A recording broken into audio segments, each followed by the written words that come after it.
आवाज आपकी, खबर हमारी। आप देख रहे हैं न्यूज 24 उल्लासनगर। उल्लासनगर के आशेले गांव में गुंडों का आतंक। तलवार चॉपर लेकर मचाई तबाही। 5 से 6 लोग घायल। पुलिस ने शुरू की जांच। आशेले गांव में रविवार को अचानक सनसनीखेज माहौल पैदा हो गया, जब करीब आधा दर्जन गुंडे तलवार, डंडे और चॉपर जैसे घातक हथियार लेकर गांव में घुस आए और इलाके में दहशत फैला दी।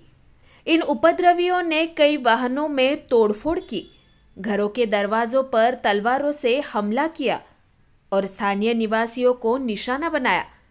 इस हमले में लगभग 5 से 6 लोग गंभीर रूप से घायल हो गए हैं, जिन्हें नजदीकी अस्पताल में इलाज के लिए भर्ती कराया गया है।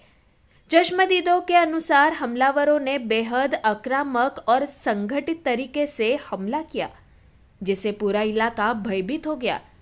घटना की सूचना मिलते ही एसीपी अमोल कोली और विट्ठलवाड़ी पुलिस थाने के वरिष्ठ पुलिस निरीक्षक अपनी टीम के साथ तत्काल मौके पर पहुंचे। पुलिस ने घटनास्थल का मुआयना कर हमलावरों की तलाश शुरू कर दी है। सूत्रों के अनुसार हमले के पीछे पुरानी रंजिश या आपराधिक गिरोहों की आपसी भिड़ंत की आशंका जताई जा रही है। फिलहाल गांव में तनावपूर्ण शांति बनी हुई है। पुलिस की टीम की सुरक्षा के लिहाज से गांव में गश्त कर रही है। इस हमले ने एक बार फिर से क्षेत्र में कानून व्यवस्था पर सवाल खड़े कर दिए हैं और नागरिकों में भारी रोष और भय का माहौल व्याप्त है। सचिन मधुकर मोरे, मी आशयपाडा परमानंद भक्तीपीठ विश्वास कॉलनीमध्ये राहतो। मी माझ्या आईला माझी आई प्राईम डायग्नोस्टिक मध्ये जॉब करते। तिथून आईला सुट्टी झाली तिची 5 वाजता। आईला घेऊन मी घरी येत होतो। घरी परत असताना तर ते लाल करून आहे त्या मुलाचं नाव, ज्यांनी माझ्यावरती हल्ला केला। म्हणजे त्यांनी डायरेक्ट मध्येच गाडी थांबवली आणि मला बोलतो की तू भक्तीपीठवर राहतो ना, बंटी सोबत असतो ना, बंटी आहे सोबत, आणि डायरेक्ट त्यांनी तलवार वगैरे काय तुझ्या हातात होती, त्यांनी डायरेक्ट माझ्या ह्या हातावरती मारला, राईटच्या। वजह काय मारायची वजह काय काय काहीच नाही, आई मागे बसली होती, डायरेक्ट मला थांबवलं, बोलतो तू भक्तीपीठवरती राहतो ना, बस तेवढंच। किती जण हल्ला केला? ते 3 जण होते। एकाच्या हातात रॉड होता स्टीलचा आणि दुसऱ्याकडं चाकू होता मोठा धारदार, आणि याच्याकडे तलवार सारखं काहीतरी शस्त्र होतं। ते शस्त्र तिकडे पडलेलं आहे। त्यांनी एकूण किती जणांवर हल्ला केला? माझ्या समोर पहिले एका व्यक्ती होतो तिकडे बसलाय, नंतर माझ्या आणि आमच्या दोघांच्या अगोदर त्यांनी अजून एकावरती गणेश मंदिर जवळ एकावरती हातावर हल्ला केला। मी प्राण मध्ये काम करते। माझा पोरगा मला घ्यायला आला होता। आम्ही चाललो होतो रस्त्याने, तर त्या चायनीज वाल्याच्या इथं त्याला पकडून त्याने असं कॉलरला पकडला, माझा गाडी क्यों चला रहा है करके।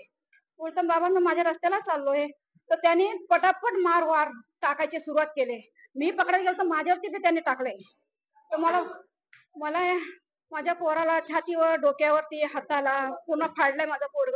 मला असं मारलं, माझ्यावरती रॉड टाकत कशाने मारलं? काय होतं? काहीतरी ते चॉपर होता एक, असं काहीतरी लांबवाला चमकवाला, मला नाव नाही माहिती दादा त्या वस्तांची, मी कधी जिंदगीमध्ये ते बघितलं नाही। त्या मुलाला जो मारत होता त्याने तुम्ही कधी ओळखता काय? मी त्या पोरांना नाही ओळखत, मला माहित पण नाही ती पोरं कुठली आहेत, काय आहेत, काहीच माहिती नाही। मी कामाला जाणारी बाई आहे, सकाळी जाते संध्याकाळी येते। माझा पोरगा मला घ्यायला येतो आणि ते आमच्यावरती त्यानं अचानक हल्ला केला। मी त्याला बोलते बाबा काय झालं, का गाडी का चालवून आणली त्यांनी, म्हणून त्यांनी वार केला। त्यांनी मला इथं लागलंय, मी पकडलं त्याचं, माझ्या पोराला मारत होता ना, मी त्याचा पकडला तर मला मी त्यांनी मारायला ते स्टीलवाला दांडा आणि ती अशी वाकडी काहीतरी आहे ना, ती काय त्याला बोलते, काय बोलते त्याला, ते काहीतरी होतं, ते लोखंडासारखं एक दुसरं एक होतं, म्हणजे 4-5 वस्ता त्यांच्या हातात होत्या। तर मी त्याच्या हातातून ते ओढलं ना, त्याच्या मागं धावले, तरी पण मला येऊन सांगितलं मारायला बघत। असं फक्त तुमच्यावरच हमला केला की किती लोक? माझ्या पोरावरती भी हमला केला, अजून 2-4 जण हे 5-6 जण त्यांच्यावरती भी हमला केला। एकावर मारत मारत मारत मारत गेले ते लोक, मारत मारत गेले। पहिले तर गाडी काढली, कोणाची तरी गाडी होती, ती गाडी पाडली आणि त्या गाडीला मारत होती. दगड एवढा मोठा उचलला तर दगड मारला. तर मी माझ्या पोरा बोले बाबा तिथं काहीतरी चाललंय म्हणून आपण इकडे साईडला उभं राहा. आम्ही साईडला उभं राहायला गेलो तर तो आला तिथून धावत, काय रे तू गाडी चालून आला का, गाडी चालून आला का म्हणून त्याच्यावरती वार केली. माझी पण 4 व्हीलरची काच बीत तोडली. माझी बायको पाणी आहे का म्हणून बाहेर बघायला आहे, तिच्यावर हात उगारला आणि पळाले. हे जे नाटकं चालू आहेत ते ह्यांचे पकडून बिकडून काय नाही. आता गाडी उभी आहे, तिथं गाडी उभी आहे, 2 दिवस नाटक असतं, त्याच्यानंतर काही नाही. आणि जे पकडतात सोडून देतात. अरे त्यांची धिंड काढा आमच्या समोर, मग आम्ही बघू हां कोण कोण आहे काय ते. हां आज 8-10-15 हजाराचं नुकसान झालं, कोण भरून देणार आहे ते? हां काहीतरी हां अरे पोट आहे. मी रिटायर माणूस आहे. हां रिटायर माणसं काय करणार, रिटायर माणूस. आता तुमची पोलीस प्रशासनाकडे काय मागणी असणार आहे? हां पोलीस प्रशासनाकडे काय मागणी असणार? अरे त्यांना पकडल्यावर धिंड काढा, इथं सगळी दिसू द्यात पब्लिकला. आणि दुसरी गोष्ट म्हणजे इथं पोलीस चौकी झाली पाहिजे. इथं 2 दिवस हे गाड्या येतील, तिकडं गाड्या उभ्या आहेत, काय फायदा त्याचा? 2 दिवसांना पुन्हा 15 दिवसांना हे असे काय 4थी-5वी घडलेली गोष्ट आहे. हां जो तो धिंगाणा करतो 2 दिवस आतमध्ये की 3ऱ्या दिवशी फिरतोय तो, काय फायदा त्याचा? काय झालेलं ते घटना? तुमचं नाव काय आहे आणि काय घटना झालेली इकडं? माझं नाव पल्लवी संतोष भोसले. मी आशाळपाडा गणपती मंदिर 4 येथे राहत आहे. या आशाळपाड्यात गेले 15 ते 20 दिवस लहान लहान मुलं नशा करून चाकू, रॉड असे अनेक हत्यारं त्यांच्यासोबत राहून ते जे पण काही भेटेल त्यांना मारते. ती गाड्यांची तोडफोड, शिवीगाळ असं करत ही लोक रस्त्याने माहोल करतच चालते ती. आता एक 8 दिवस झालं त्यांनी एका मुलाला डोक्यात मारलं, ते झालं. आणि ही लोक पोलीस यांच्यावरती दखल घेतच नाही. 4 दिवस 8 दिवस घेतात की नादान म्हणून यांना सोडून देते ती. असं कसं नादान आहे तर त्यांच्याकडं रॉड कसं आहे, त्यांना हत्यारं घ्यायला पैसे कसं आहे, मग पोलीस लोक याच्यावरती का दखल घेत नाहीत? आज माझी रिक्षा फोडली, आज मी भाजीचा धंदा करते, माझ्या रिक्षाचा खर्च हे लोक भरून देणार आहेत का किंवा पोलीस लोक भरून देणार आहेत का?